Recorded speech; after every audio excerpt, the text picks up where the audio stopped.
참 예수님, 반갑습니다. 제가 여러분 몇 번 뵈었죠? 네. 그리고 제가 어떤 사람인지는 아시죠? 네. 오늘 특별히 그 신부님이 배려해 주셔서 오늘 가난한 이들의 날이라고 교황님이 선포하셨는데, 그리고 거기에 주보에 란듯이 가난한 이들에게 머리를 돌리지 말라고 그렇게 우리에게 말씀을 주시면서 가난한 사람들에 대한 관심과 사랑을 오늘 강조하는 날 같습니다. 그런데 가난한 사람들이 누굴까 하는 생각을 해보면 여러분들도 저도 가난한 사람이 아닐까요? 우리가 물질적으로도 세상적으로도 가난을 어렸을 때부터 지난 것을 생각하면 가난하고 고통받는 때도 많았죠. 그리고 우리들 나름대로 영적으로 하느님 앞에 머리를 들고 우리가 기도한다고 그러지만 정말로 우리가 하느님 앞에는 죄인이고 가난한 아주 국박한 그런 가난한 사람으로 주님 앞에 이렇게 머리 숙일 때도 있었지요. 그러고 보면 우리들도 세상적으로나 영적으로나 정신적으로나 많이 가난을 체험한 사람들이고 가난한 사람들이다. 그러니까 오늘은 우리가 가난한 사람들만을 위한, 우리가 도와야 하는 그런 사람들만을 위한 그런 날이기보다 우리 모든 이들의 날이었으면 좋겠습니다. 제가 체험담, 그냥 제가 살아온 이야기 중에서 체험담을 좀 이야기하고 싶은데요. 저는 본당 생활을 불과 5년밖에는 못했습니다. 52년 사제 생활을 하면서 71년도에 사제 선품을 받고 곧바로 한 2년 동안은 사목을 했습니다. 본당에서 아주 재밌게 했어요. 그리고 나중에 유학발령 받는다고 받아서 유학 공부하다가 주교님 감옥에 가는 바람에 주교님이 갇히는 바람에 모두를 다 포기하고 다시 돌아서서 사목길을 갔는데 그때 본당에서 3년을 했습니다. 주교님이 나오신 뒤에. 그리고 나서는 또 어떻게 하다가 제가 감옥에 갔죠. 그리고 그 뒤에서부터 더 결심한 거는 본당 생활보다는 가난한 사람들을 위해서 내가 살아보겠다 이런 그 생각을 하고, 사랑은 하느님께로부터 온 것이다. 그리스도를 통해서 우리는 사랑이 얼마나 크고 깊고 넓은지를 우리는 알게 되었다. 그러니까 그 사랑을 깨닫기 위해서 주어진 것이 우리 인생이다. 이런 이야기를 제가 수없이 들었습니다. 그래서 저는 신부가 될 때 이런 생각을 했어요. 단 한 사람이라도 절망하는 사람에게 희망을 주고 정말 고통받는 사람에게 어떤 기쁨을 줄 수 있는 내 삶이라면 그걸 나는 선택한다. 이것이 사제생활이다. 이렇게 생각하고 사제생활을 제가 시작을 했습니다. 그러면서 이렇게 쭉 제가 어려운 사람들을 위해서 일하겠다고 하면서 평생을 살았는데, 이렇게 쭉 지내고 나니까 어떤 생각이 드냐 그러면 내 삶이 오늘 탤런트 이야기가 나오는 것처럼 하느님이 나에게 맡겨주신, 나에게 주신 그것을, 탤런트를 정말로 제가 제대로 활용을 하면서 살았는가 이런 생각을 해요.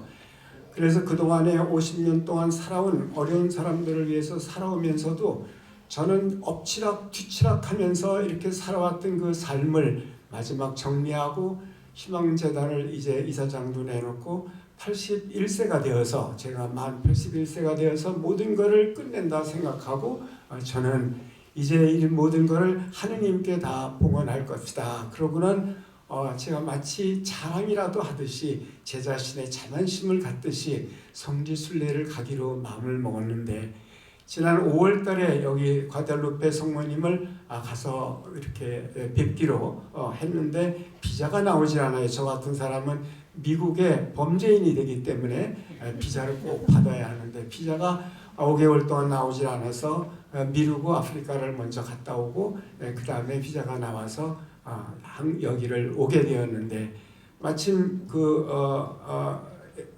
버지니아에 있는 조카 신부가 성지순례를 신자들 한 20명 데리고 거기를 간다고 그래서 저도 그러면 나도 같이 가게 해달라 그래서 그 친구하고 여기에 와서 조인을 해서 과테말라 성모님을 가서 뵙고 왔습니다.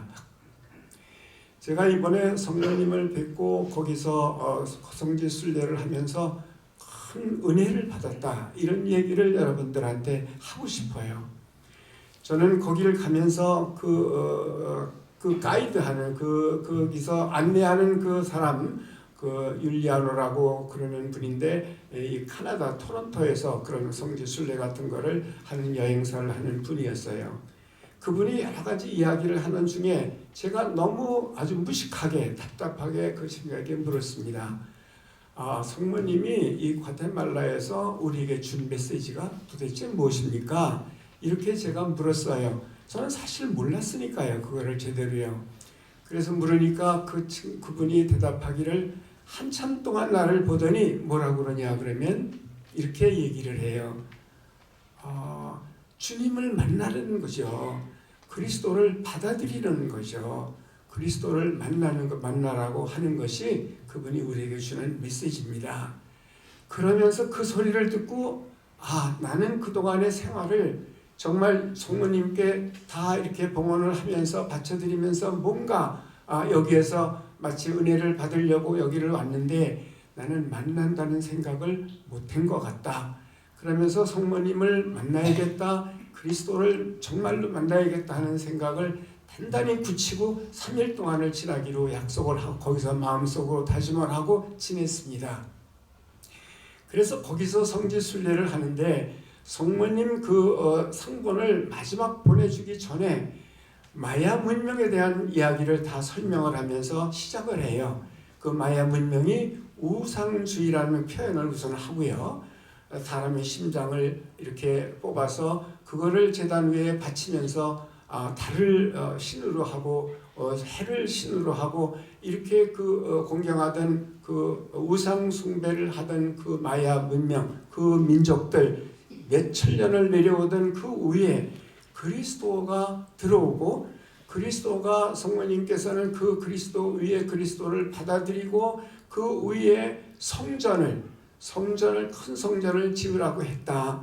그랬는데 그 성전이 주교자 지금 성전이라고 그런 큰 성당을 보여줘요. 그 지대가 마야 문명의 최고의 넓은 그 아주 큰 지역이었다고 그렇게 설명을 하면서요. 마야 문명 그 우상 숭배를 하고 있던 그 위에 그리스도가 임하면서 마치 그리스도를 받아들이면서 그 백인들도 스페인들도 그리스도의 그 신비성을 지닌 신성한 사람들처럼 받아들이면서 그 사람들하고 결혼을 하게 되면 가장 신성한 축복받는 정말 영광된 것으로 생각을 하고 혼혈이 되는 것을 그네들은 그저 그리스도를 받아들이면서 가장 큰 영광이 되면서 세계의 제1인 혼혈국으로는 혼혈민족으로서는 제1번이라고 이렇게 말할 수 있는 그런 곳이 되었어요. 좀 얘기가 너무 펄려지고 길어지는 것 같은데, 아무튼 그 민족 위에 그리스도가 들어오고 받아들여지고 만나고 그 위에 성전이 세워지는 것, 그분이 성모님께서 후안 디아오에게 준 메시지였다, 이런 얘기를 들으면서 제 삶을 거기에서 바쳤어요. 정말로 나는 이렇게 성모님을 또는 그리스도를 직접 만나는 그런 생각을 미처 못했습니다.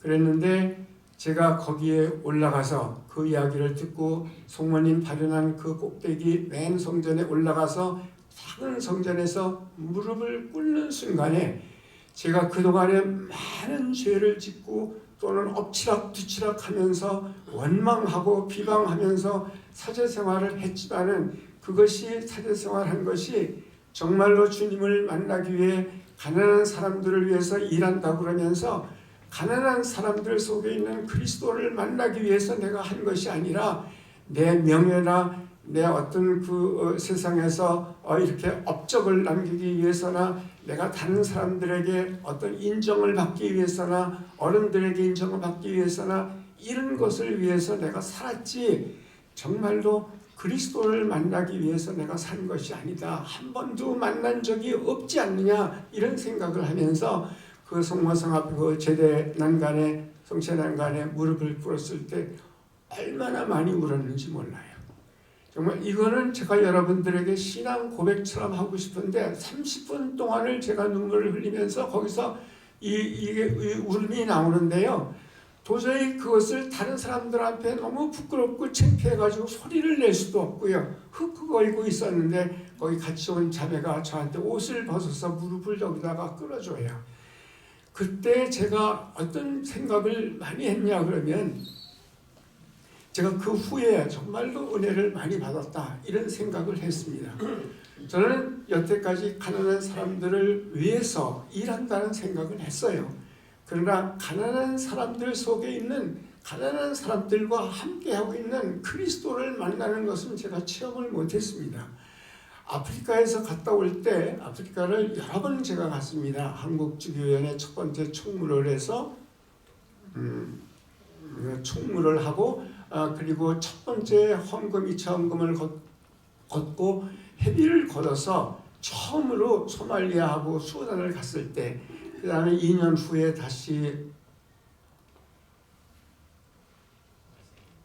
루안다를 갔을 때 루안다 난민들 탄자니아를 갔을 때 그때 제가 체험을 참 많이 했는데요. 가난한 사람들의 체험을 많이 했는데 루안다 사태 여러분들 잘 아시잖아요. 지난번에 언젠가 여기 와서 한번 제가 이야기한 적이 있어요. 그 얘기도 1000만 분이 안 되는 그 민족이 후투, 투츠 두 종족이 싸움을 하는데요. 다수 민족이 소수 민족을 30만을 학살을 합니다. 인구는 1000만 붙지 않대요. 근데 나중에 소수 민족이 다시 이웃의 같은 동족의 힘을 빌어서 정복을 시켰을 때 다수 민족을 70만 명을 학살을 합니다. 어른, 아이 할 것 없이 그렇게 학살을 해요. 그렇게 학살을 비참하니까 이 사람들이 그냥 국경을 넘어서 탄자니아로 콩고로 다른 그 나라로 피난을 오는데 300만 명이라는 사람이 몰려서 국경을 넘어섰다 그러면 그 비참이 얼마나 한지 알 수 있을 거예요. 제가 10만 명 가톨릭 국제 카리타스에서 돌보는 10만 명 되는 그 텐트를 가봤습니다. 거기를 일주일 동안 있으면서 7명 일행이 거기를 갔는데요. 영국의 카포드 단체를 통해서 거기를 갔는데 거기 가서 보고 제가 느낀 거는 하나님은 안 계셔 이런 걸 느꼈어요. 정말로 그 사람들이 10만 명이라는 사람들이 텐트를 바다같이 치고요. 식수를 나누는 거나 식량을 나누는 거나 그리고 그 사람들이 어떤 변기나 뭐 이런 어떤 화장실도 없어요. 또랑을 파고 거기 오물이 흘러내리는 것, 큰 텐트 속에는 하루에 수백 명이 죽어가는 것, 수십 명이 죽어가는 것, 그 광경을 보는데요. 정말로 하루가 거기서 지나는 것이 지옥 같아요. 그래서 저는 거기서 빨리 거기서는 헤어나고 싶은 생각밖에 없었어. 그래서 5일 후에 돌아올 때 빨리 가야지. 그리고 돌아오는데 그때 돌아오는데 머리가 너무 혼란스러운 거는 하느님이 계시면 이럴 수는 없잖아요. 이런 비참, 이런 가난, 이런 고통이 어떻게 가능하냐고 이 세상에서요. 이런 전쟁이 왜 있어야 하냐고. 지금도 전쟁은 사방에서 벌어지지만 그래서 하느님이 정말로 섭리가 있다 그러면 그것이 전혀 불가능하다. 하느님을 믿고 의지하는 우리로서는 이해가 안 간다. 이런 생각이 들었을 때 제가 그런 하느님은 여기 계셔요 하는 흑인들의 어떤 그런 음성을 들으면서 거기에 있던 신부님 생각이 났어요. 그 텐트를 이렇게 바라다 보면서 거의는 5km 밖에서 텐트를 치고 그 사람들하고 똑같은 물, 똑같은 음식을 먹으면서 그러면서 거기서 그쪽을 향해서 미사는 드려도 들어가지를 못해. 그러는 백인 신부님 한 분, 70대 된 노인하고 젊은 신부 한 분, 수사 한 분, 세 분이서 텐트를 치고 거기서 있었는데 거기서 제가 우리 일행이 점심을 한번 먹은 적이 있습니다. 그래서 그 할아버지한테 제가 물었어요. 뭐라고 물었냐 그러면 할아버지 신부님은 저 안에 들어가서 미사도 못하고 들어가서 방문도 못하는데 왜 여기 계십니까? 다른 신부들은 다 고향으로 돌아갔어요. 그 인구가 거의 60%가 가톨릭 신자거든요.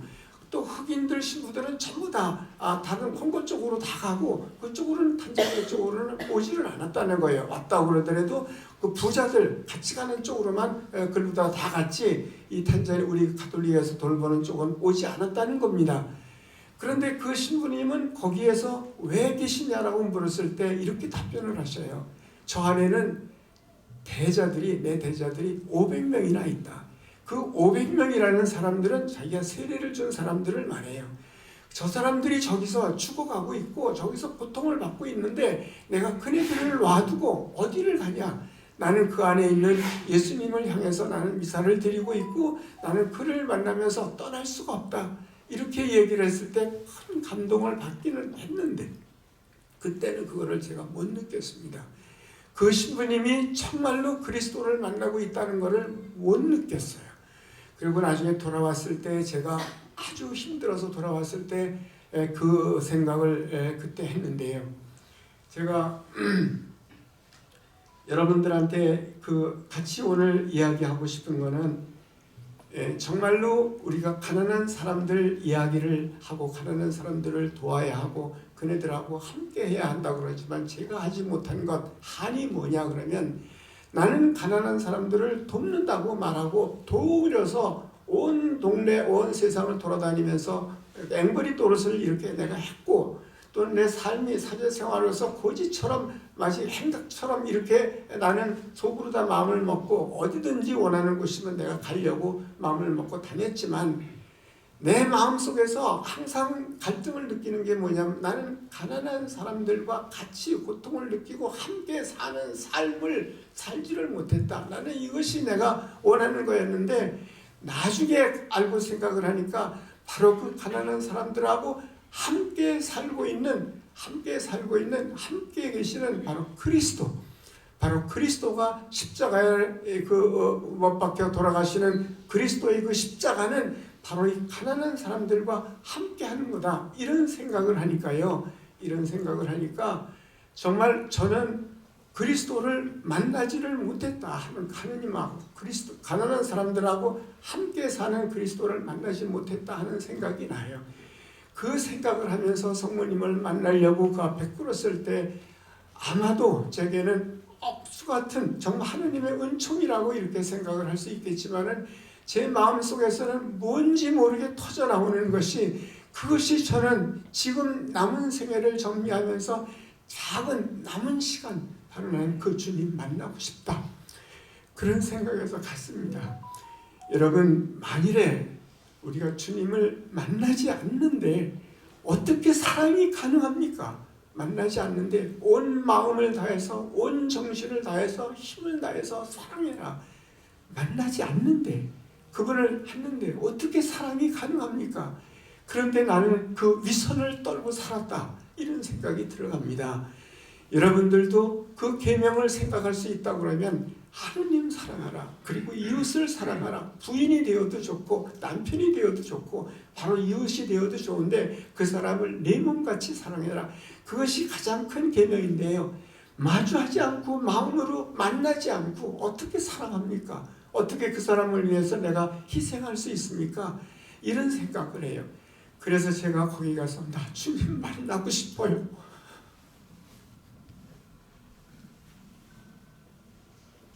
그렇게 성모님 앞에 기도할 때 제가 은혜를 받았다. 여러분 저한테 여러분 오늘 듣는 이야기가 여러분들한테 도움이 된다고 그러면 우리가 믿는다고 그러면서 하느님 믿는다고 그러면서 성당에 다니고 아무리 많이 묵지기도를 하고 아무리 많이 성당에 다니고 성당에서 활동을 했다고 그러더라도 정말 주님을 만나지 않는다면 마음속으로 주님 만나고 살아가지 않는다면 그 그리스도의 사랑 우리를 위해서 십자가를 지고 죽음을 통해서 우리를 사랑했던 하느님의 사랑을 깨닫지 못한다면 우리의 신앙생활은 헛일이 됩니다. 그래서 그 가난한 사람들하고 연결할 때 바울 사도는 어떻게 이야기를 하냐 그러면 너희가 하느님의 빛 속에 산다고 하면서 하느님의 은총 속에 머문다고 말하면서 만일에 가난한 사람들에 대해서 문을 닫아버린다면 내가 가까운 사람들에게서 미움으로 마음의 문을 닫아버린다면 너는 거짓말쟁이다. 너는 하느님을 믿지 않는 위선자다. 이렇게 얘기를 해요.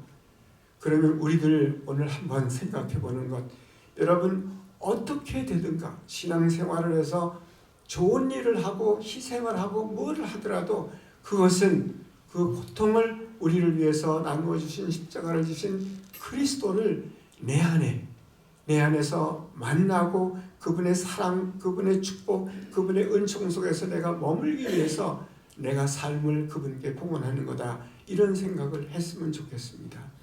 그래서 그 제단이 그 마야 문명의 그 제단이 한 성전으로 변화돼서 거기서 그리스도가 십자가에 못 박히는 제사, 정말 우리에게 구원을 갖다주는 그 제사, 이 미사제를 거기서 드린다는 생각을 하고 그 성당을 다시 가봤을 때 제 마음속에서는 정말로 우리 교회가 이런 모습이어야 하는데 하는 생각을 제가 했었습니다.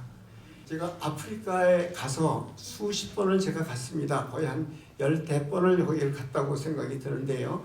여기는 탄자니아에서 특별히 그 유목민, 마사이족이라고 그러는 유목민이 거기는 굉장히 많은데 그 유목민 중에서 이제는 길이 막혀요. 자동차 길이 나고 문명이 좀 발달되니까 이 사람들이 이렇게 그 사막을 이렇게 계속해서 거쳐서 이렇게 다른 지역으로다가 계절 따라서 이렇게 움직이던 그것이 막혀. 그러니까 탄자니아에서는 수십만 평을 주고 수천 명이 되는 그 종족을, 몇 개의 종족을 50개의 마을이야. 50개의 마을을 한 데다가 이렇게 가두는 식으로 놔놓고 그 안에서 아무것도 못하게, 물도 없지요. 땅도 뭐 이렇게 농사지를 주는 땅도 없지요. 그러면서 지역만 해주고는 거기서 머물게 해놓고 마치 가두는 것처럼 되었을 때 그 사람들에게 저희들이 물을 파주고 학교를 만들어주고 그리고 그 사람들이 협동조합으로 서로 일을 할 수 있도록 농토를 개발하게 해주고 이런 일을 저희들이 했습니다. 우리 여기 예수의 염치부님이라고 계시는데 그분하고 같이 가서 그 희망 나눔하고 같이 여기를 개발하기로 하고 그래서 한 곳인데요. 이 사람들이 거기서 정착을 하면서 부인들이 집을 지었지만 저렇게 야트막하게 집을 지어서 그렇게 이 안으로 들어가면 굴처럼 되어 있는데 전기도 없어요. 굴처럼 되어 있는데 사람이 겨우 누울 수 있는 그것 하는 사람들의 그 모습을 제가 몇 개 이렇게 했었는데 신부님들한테도 보내지를 안 했나 봐. 그런데 그 가난하게 살면서 부인들이 저렇게 작은 집을 짓고 그러는데 우리들이 큰 학교를 지어주고 기숙사를 지어주고 거기다가 이렇게 회관을 지어줘서 거기서 이제 옷도 만들고 뭐 비누 옷도 만들고 이러는 공장 비슷하게 큰 회관에서 활동을 하면서 협동조합을 하면서 만들게 해줬는데 그 앞에 요전에 가보니까 7월달에 가보니까 루테란들이 이 성당만 하게 큰 회관을 지어서 거기서 예배를 드리는데 루테란들이 거의 80% 90%가 된다는 거예요. 그래서 우리 회관에서 그날은 우리가 만들어 놓은 회관에서 축제를 하고 있는데 그 사람들이 다 와가지고 찬송가를 부르면서 막 축제를 해요. 그랬는데 거기에는 천주교는 없어. 거기서 한 2km 정도 떨어진 이 마을에 그 동네 전체를 위해서 미사를 드리는 곳이 있는데 바로 저런 곳이에요. 저기를 가서 제가 찍은 사진인데 저렇게 망을 쳐놓고요. 여기서 일주일에 한 번씩 한 100여 명의 사람들이 모여서 여기서 미사를 드린다는 거예요. 그러면서 여기서 성당을 지어달라고 얘기할 때 제가 돌아서면서 뭐라고 그 사람들에게 얘기했냐 그러면 우리는 가난한 사람들을 돕는 일은 해도 이런 사회사업의 일을 하지 성당 짓는 일을 우리는 안 해요. 성당하고 관련이 없어요. 이렇게 답변을 하고 제가 나왔습니다. 그리고 나와가지고 어느 거기 과달루페 성모님을 만나고 나가지고 거기서 성전을 지었다는 그 메시지를 주어서 그 성전을 지었다는 것을 보고 나서 그때 제가 생각이 났어요. 거기서 성당을 지어달라고 그랬는데 가난한 사람들이 주님을 만나고 주님께 예배를 드릴 수 있는 그 성당, 그 가난한 곳에, 그 척박한 곳에 거기에다 성당 지어달라고 했는데 우리는 가난한 사람들을 위해서 일한다고 그러면서 성당은 관련이 없어요. 이러고 돌아섰다고요, 제가요. 그래서 거기서 마음을 먹기를 내가 거기 성당을 지어야겠다. 그러고는 조카 신부하고 얘기를 잠깐 나눴더니 그 옆에 있는 사람들하고 얘기를 나누면서 제가 그럼 우리가 한번 해보겠습니다. 이렇게 해서 거기서 버지니아 성당에서 제가 모금을 했습니다. 신부님한테도 할 생각 없었어요, 저는요. 그런데 신부님이 제가 이야기를 나누니까 여기서도 그럼 합시다. 이렇게 얘기를 해서 너무 고마웠어요. 너무 감사해서 제가 그러면 여기 있는 분들도 바로 그 가난한 곳, 그 가장 고통받는 곳, 거기에서 주님 함께 고통받는 그 주님, 우리들도 그 가난한 사람 만나서 그 사람들에게 만나서 그 사람들이 정말로 만나는 주님, 우리 함께 만나서 나는 그 사람들하고 같이 성전, 작은 성전 지어서 거기서 우리 미사 한번, 예배 한번, 제사 한번 드리고 싶다, 이런 생각이 났었습니다. 그래서 여러분들한테도 오늘 제가 길게 얘기를 했지만은 가난한 사람들 위해서 마음 열고 우리들이 한다고 그러면 정말 하느님 만나는 그 열정으로 거기에 하느님 제단 짓는 그런 마음 함께 풀어줬으면 좋겠다 싶어요. 그래서 이 자원금 그런 것으로 할 것이고요. 여러분들 수표도 좋고 약속도 좋고 여기 본당에 통해 가지고 거기에 그 주보에 아마 이렇게 놨다고 생각이 드는데 거기에 있는 그림 한번 보세요. 거기에 밑에 돼 있어요. 그렇게 글루다가 해도 좋고 하여튼 여기 성당에서 신부님의 뜻에 의해서 이렇게 우리에게 그분에게 전달될 거라고 이렇게 믿습니다. 그래서 제가 용기를 가지고 여러분들하고 함께 정말 그네들 안에 있는 주님 꼭 만나기로 약속을 하고 그리고 오늘 여기서 주일을 이렇게 보내기로 되었습니다. 여러분 하시는 일, 그리고 여러분들이 오늘 나누시는 그 사랑, 그것 그 모두가 여러분에게는 축복이 되어서 돌아오기를, 정말 주님 만나는 하나의 도구가 되기를 저는 간절히 바랍니다. 감사합니다.